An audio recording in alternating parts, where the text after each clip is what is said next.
আমাদের royal এডুকেয়ারের YouTube চ্যানেলে তোমাদের সকলকে স্বাগত। চলো আজ আমরা শুরু করব অষ্টম শ্রেণীর রায়মার্টিন যে কোশ্চেন বই আছে তার অষ্টম শ্রেণীর 5 নম্বর স্কুলটা, রায়মার্টিন বইয়ের 5 নম্বর স্কুলটা আমরা শুরু করছি। ঝটপট বই খাতা সব খুলো, আমরা শুরু করে দিই। প্রথমে কি আছে দেখো, কারক বিভক্তি নির্ণয় করো। কারক বিভক্তিতে কি আছে? হে মাতো রক্ষ মামো, হে মাতো রক্ষ মামো। তাহলে এখানে মাতো, তাহলে কারক বিভক্তি আন্ডারলাইন কিসে আছে? মাতোতে। তাহলে মাতো, মাতোটা কি হবে? হে মাতো রক্ষ মামো, এখানে হে মা আমাকে রক্ষা করো। তাহলে এখানে যখন বলছে তাহলে মাকে সম্বোধন করা হচ্ছে, তাহলে এখানে হবে সম্বোধনে প্রথমা বিভক্তি। তারপরে কি আছে দেখো, বালক দ্রুতং ধাবতি। তাহলে এখানে বালকটি দ্রুত যায়, তাহলে এখানে যেহেতু দ্রুত যায়, এখানে ক্রিয়াপদ কোনটা? ধাবতি। তাহলে ধাবতি যে ক্রিয়াপদ আছে তাকে বিশেষণ করছে, তাহলে কি হবে? দ্রুতং ধাবতি। তাহলে কেমন যাচ্ছে? দ্রুত যাচ্ছে, তাহলে ক্রিয়াটাকে বিশেষণ করছে। তাহলে ক্রিয়াটাকে বিশেষণ করলে কি হচ্ছে? ক্রিয়া বিশেষণে দ্বিতীয়া। প্রথমে তোমাদের সবার আগে মনে রাখতে হবে, আমরা যখন কারক বিভক্তি করব তখন কারক বিভক্তিতে আমাদের প্রথমে বিভক্তিটা বের করে নিতে হবে। এবার যদি আমরা বিভক্তিটা বের করে নিতে পারি, বিভক্তিটা সাধারণত নরফল লতামনি এগুলো দিয়েই বের করা যায়। যেমন ধরো এখানে দ্রুতং আমরা বলেছি দ্রুতং, তাহলে নর নর নরা নরম, দেখো দ্বিতীয় বিভক্তি হচ্ছে। তাহলে প্রথমে আমরা বিভক্তিটা বের করে নেব। এবার বিভক্তিটা যদি আমরা পেয়ে যাই তাহলে যে সূত্র আছে, আমরা কারক বিভক্তির যে সূত্র আমরা পড়েছি সেই সূত্রে ফেললেই আমরা কিন্তু সঠিকভাবে কারক বিভক্তি নির্ণয় করতে পারবো। তাহলে কি আছে দেখো, বালক দ্রুতং ধাবতি, তাহলে বালকটি কেমন যায়? দ্রুত যায়। তাহলে যায় এটাকে ক্রিয়া, এটা ক্রিয়া, ধাবতি ক্রিয়া, তাহলে ক্রিয়াটাকে বিশেষণ করছে, তাহলে ক্রিয়া বিশেষণে দ্বিতীয় হচ্ছে। তারপরে 3 নম্বরে কি আছে দেখো, 3 নম্বরে আছে রাজা হস্তেন ধনং যচ্ছতি। রাজা নিজের হাতে মানে হাতের দ্বারা ধন দান করছেন। তাহলে কিসের দ্বারা? হাতের দ্বারা। তাহলে হস্তেন, আমরা কারক বিভক্তিতে কি পাবো? নর দিয়ে যদি করো, সাপোজ নর দিয়ে কি হবে? নর নরৌ নরা নরম নরৌ নরা নরে ন। তাহলে আমরা কি পেয়ে গেলাম?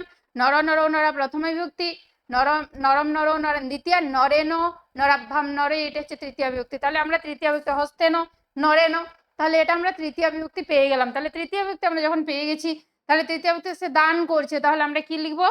করণ কারক, হাতের দ্বারা সে দিচ্ছে। রাজা হাতের দ্বারা ধন যচ্ছতি দিচ্ছেন, হাতের দ্বারা, তাহলে এটা হবে করণ কারকে তৃতীয় বিভক্তি। চলে যাব নেক্সট। নেক্সটে কি আছে দেখো, প্রত্যয় নির্ণয় করো। প্রত্যয় নির্ণয়, প্রত্যয় মানে কি? যে যে শব্দটা থাকবে সেই শব্দটা কোন ধাতু থেকে উৎপন্ন হয়েছে সেই ধাতুটা আমরা খুঁজে বের করব। সেই ধাতুটা আমরা যখন খুঁজে বের করব সেটাই হবে প্রত্যয় নির্ণয় করা। তাহলে প্রত্যয় নির্ণয় করে কি বলছে? বদ যোগ তবতু সমান উদিতবান। বদ যোগ তবতু সমান উদিতবান। গম যোগ তাৎ সমান গত্বা, গতয় বয়াকার গত্বা। আর কি আছে? দৃষ্টবৎ, দৃশ যোগ তবতু দৃষ্টবৎ, দৃশ যোগ তবতু দৃষ্টবৎ, কয়ত বত হস্য তবতু দৃষ্টবৎ। আরেকটা কি আছে? পত্তা, পথ যোগ তাজ। কারণ এগুলো দেখো, বদ যখন উদিতবান হচ্ছে, উদিতবান মানে বলা, বলেছিল, তাহলে বলা যখন হচ্ছে তাহলে বদ, বদ ধাতু এখানে উদিতবান হয়ে গেল। গম যোগ তাজ সমান গত্তা, গম ধাতু পেয়েছি তাহলে গত্তা হলো। তেমনি দৃষ্টবৎ আমরা কোন ধাতু থেকে পাবো? দৃশ ধাতু থেকে পাবো, দৃশ ধাতু থেকে পাচ্ছি, তাহলে সেটা হচ্ছে দৃষ্টবৎ। আর পত্তা, পত্তা পথ ধাতু থেকে পাচ্ছি, তাহলে সেটা হচ্ছে পথ যোগ তাজ সমান পত্তা। চলে যাব নেক্সট। 3 নম্বরে কি আছে? 3 নম্বরে কি আছে দেখো, সন্ধি করতে বলেছে। সন্ধি করো ও সন্ধি বিচ্ছেদ করো। তাহলে সন্ধি করতে বলেছে ন যোগ অস্তি সমান নাস্তি, ন যোগ অস্তি সমান নাস্তি। তারপরে কি আছে? খণ্ডিত যোগ চ খণ্ডিতশ্চ, খণ্ডিত যোগ চ সমান খণ্ডিতশ্চ। তারপরে কি আছে 3 নম্বরে? খাদ্যান্বেষণায়, খাদ্য খাদ্য যোগ অন্বেষণায়, খাদ্য যোগ অন্বেষণায় সমান খাদ্যান্বেষণায়।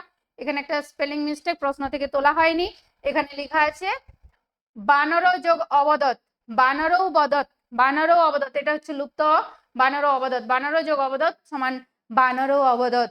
চলে যাব নেক্সট। কি আছে দেখো, শব্দরূপ নির্ণয় করতে বলেছে। শব্দরূপে কি আছে? মতি শব্দের দ্বিতীয়ার বহুবচন, আমরা শব্দরূপ পড়েছি, এই শব্দরূপগুলো আমাদের হয়ে গেছে, অতএব ঝটপট তোমরা লিখে দাও। মতি শব্দের দ্বিতীয়ার বহুবচন, মতি শব্দের দ্বিতীয়ার বহুবচন কি হবে? মতি, ম তয় দীর্ঘি বিসর্গ মতি। এবারে 2 নম্বরে কি আছে? স্ত্রী শব্দের চতুর্থীর এক বচন। স্ত্রী শব্দের চতুর্থীর এক বচনে কি হবে? স্ত্রীই, বিসর্গ নেই, স্ত্রীই। তারপরে কি আছে 3 নম্বরে? শ্রী শব্দের তৃতীয়ার বহুবচন শ্রীভ্যাম, তৃতীয়ার বহুবচন শ্রীভ্যাম, সরি তৃতীয়ার দ্বিবচন আছে, তৃতীয়ার দ্বিবচন হচ্ছে শ্রীভ্যাম। তারপরে 4 নম্বরে কি আছে? ধেনু শব্দের চতুর্থীর দ্বিবচন ধেনুভ্যাম, ধেনু শব্দের চতুর্থীর দ্বিবচনে আছে ধেনুভ্যাম। তারপর কি আছে দেখো 5-এ? মতি শব্দের ষষ্ঠীর বহুবচন মতিনাম, আর বধূ শব্দের পঞ্চমীর এক বচনে আছে বদ্ধা, বধ হয় বয়াকার বিসর্গ, বদ্ধা। এবারে চলে যাব নেক্সট কি আছে দেখো? ধাতুরূপ নির্ণয় করো। ধাতুরূপ নির্ণয় করতে হবে, ধাতুরূপ আমরা পড়েছি, জানি। আর ধাতুরূপ নির্ণয় করার একটা সহজ উপায় হলো সূত্র মনে রাখা। ধাতুরূপের সূত্র আমরা প্রত্যেকেই মুখস্থ করেছি, প্রত্যেকেই জানি, অতএব ধাতুরূপ আমরা চটপট বের করে নিতে পারবো। দৃশ ধাতুর লোট মধ্যম পুরুষ দ্বিবচন পোস্ততম, লোট দতামন, তাহলে দৃশ ধাতুর লোট মধ্যম পুরুষ দ্বিবচন পোস্ততম। 2 নম্বরে আছে পা ধাতুর লং উত্তম পুরুষ বহুবচন অপিবাম, অপিবাম। তারপর কি আছে? খাদ ধাতুর বিধিলিঙ্গ প্রথম পুরুষ এক বচন খাদেত, খাদ ধাতুর বিধিলিঙ্গ প্রথম পুরুষ এক বচনে আছে খাদেত। তারপরে কি আছে দেখো? হস ধাতুর লিট মধ্যম পুরুষ বহুবচন হসিষ্যথ, বিসর্গ হবে না, বহুবচনে বিসর্গ নেই, দ্বিবচনে বিসর্গ আছে, তাহলে হসিষ্যথ। তেমনি বস ধাতুর লট প্রথম পুরুষ দ্বিবচনে কি হবে? বসত, বিসর্গ বসত। আর পা ধাতুর লট উত্তম পুরুষ এক বচনে কি হবে? দদামি, পা ধাতুর লট মধ্যম পুরুষ এক বচনে হচ্ছে দদামি। চলে যাব নেক্সটে কি আছে দেখো? সংস্কৃত ভাষায় অনুবাদ করতে বলেছে। সংস্কৃত ভাষায় অনুবাদ করতে কি বলেছে? রত্নাকর জাতিতে ব্রাহ্মণ ছিলেন, তাহলে এটা কি হবে? ছিলেন। রত্নাকর জাত্তা ব্রাহ্মণ আসিত, রত্নাকর জাত্তা ব্রাহ্মণ আসিত, রত্নাকর জাতিতে ব্রাহ্মণ ছিলেন। 2 নম্বরে কি আছে দেখো? বশিষ্ঠের ধেনুর নাম নন্দিনী, বশিষ্ঠের বশিষ্ঠস্য ধেনো নাম নন্দিনী, বশিষ্ঠস্য ধেনৌ নাম নন্দিনী। তারপরে 3 নম্বরে কি আছে? রাজাদের গৃহে লক্ষ্মী বাস করেন, রাজাদের গৃহে কি হবে? রাজাদের বহুবচন নৃপানাং গৃহে লক্ষ্মী বসতি, নৃপানাং গৃহে লক্ষ্মী বসতি, হলো 6 নম্বর। এবারে আমরা চলে যাব নেক্সটে কি আছে দেখো? বাংলা ভাষায় অনুবাদ করতে বলেছে। বাংলা ভাষায় অনুবাদ, বাংলা ভাষায় প্রথমে কি আছে? হস্তিনাপুরস্য মহারাজা দুষ্যন্ত একদা মৃগয়ার্থম গচ্ছত, হস্তিনাপুরস্য মহারাজ দুষ্যন্ত একদা মৃগয়ার্থম গচ্ছত, মৃগয়ার্থম গচ্ছত, তাহলে কি হবে? হস্তিনাপুরের মহারাজ দুষ্যন্ত একবার মৃগয়ার জন্য গিয়েছিলেন। তারপরে কি আছে? মৃগম একম অনুসরণ স মহর্ষে কর্ণস্য তপবনে উপস্থিতবান, মৃগম একম অনুসরণ স, একটা হরিণকে অনুসরণ করতে করতে তিনি মহর্ষি কর্ণের তপবনে উপস্থিত হয়েছিলেন, তপবনে উপস্থিত হলেন। তারপরে কি আছে? তত্র মুনে বিশ্বামিত্রস্য মাতু মেনকায়া চ কন্যায়া শকুন্তলায়া সহ দুষ্যন্তস্য গান্ধর্ব বিবাহ অভবৎ, তত্র মুনে বিশ্বামিত্রস্য মাতু মেনকায়া চ কন্যায়া শকুন্তলায়া সহ দুষ্যন্তস্য গান্ধর্ব বিবাহ অভবৎ। তাহলে এখানে কি বলছে? সেখানে মুনি বিশ্বামিত্র ও মাতা মেনকার কন্যা শকুন্তলার সাথে দুষ্যন্তের গান্ধর্ব মতে বিবাহ হয়েছিল, বিবাহ সম্পন্ন হলো। রাজা দুষ্যন্ত শকুন্তলাং তত্রৈব নিধায় হস্তিনাপুরং প্রত্যাগচ্ছতি স্ম, তারপরে রাজা দুষ্যন্ত শকুন্তলাকে সেখানে রেখে হস্তিনাপুরে ফিরে গেলেন। রাজা দুষ্যন্ত শকুন্তলাকে সেখানে রেখে, মানে আশ্রমে রেখে হস্তিনাপুরে ফিরে গেলেন। তারপরে কি আছে? অনন্তরং শকুন্তলায়া পালিত পিতা ঋষিকর্ণ তাং হস্তিনাপুরং প্রেরিতবান, অনন্তরং মানে তারপর শকুন্তলায়া পালিত পিতা, শকুন্তলার পালিত পিতা ঋষিকর্ণ, ঋষিকর্ণ শকুন্তলাকে মানে তাকে হস্তিনাপুরে পাঠিয়ে দিলেন, প্রেরিতবান পাঠিয়ে দিলেন। এবারে চলে যাব সেকেন্ড অনুবাদে। কি আছে?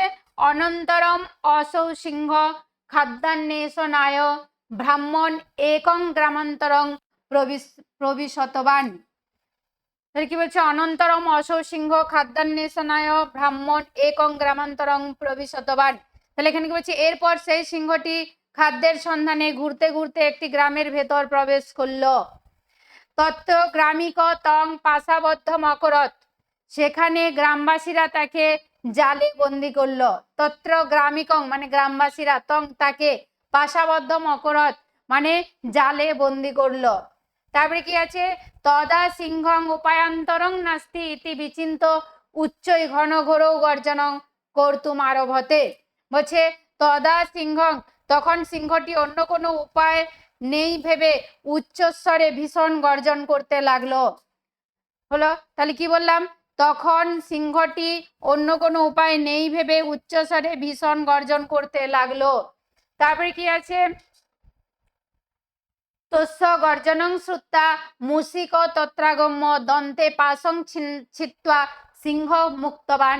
তত্র গর্জনং শ্রুত্বা, তস্য গর্জনং শ্রুতা মুসিক তত্রাগম্য দন্তে পাশং ছিত্ত্বা সিংহ মুক্তবান।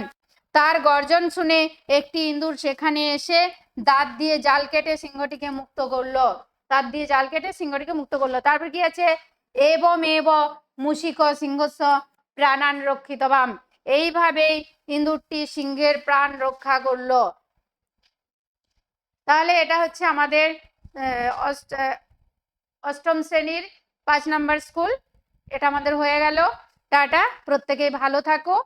আর আমার পড়ানো যদি তোমাদের ভালো লেগে থাকে তাহলে তোমরা অবশ্যই লাইক, কমেন্ট এবং শেয়ার করে দিও। টাটা।